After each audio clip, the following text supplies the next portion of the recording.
আজকে সকাল 5:30 থেকে খেলা হবে আফগানিস্তানের সাথে সাউথ আফ্রিকা। তোমরা কার সাথে কাকে দেখতে চাও, কে জিতবে?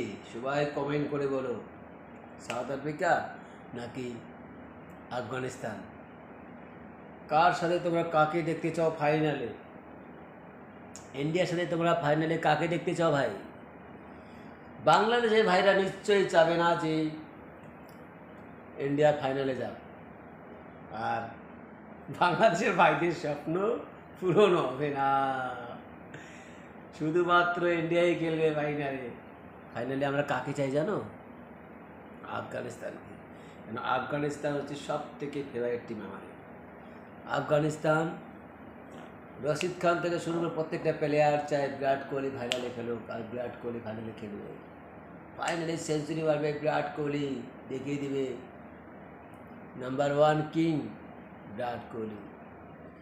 কালকের ম্যাচে সাউথ আফ্রিকা হারিয়ে আফগানিস্তান যাবে ফাইনালে, আর ইংল্যান্ডকে হারিয়ে ইন্ডিয়া যাবে ফাইনালে। মোকাবেলা হবে আফগানিস্তানের সাথে, আর আমরা সেই মোকাবেলায় কেউ দুঃখ প্রকাশ করবো না, কেউ খুশি করবো না, সবাই চাবো ইন্ডিয়া জিতবে। আফগানিস্তানও কোনো দুঃখ প্রকাশ করবে না, কারণ তারা অটোমেটিকভাবে আগেই বলে দিয়েছে ইন্ডিয়া ফাইনালে যাবে, ইন্ডিয়ার সাথে আমরা ফাইনালে খেলবো, বা আমরা কোনো দুঃখ প্রকাশ করবো না ভাই। তো চলো সবাই কালকের জন্য রেডি, আজকে আমরা সবাই রেডি।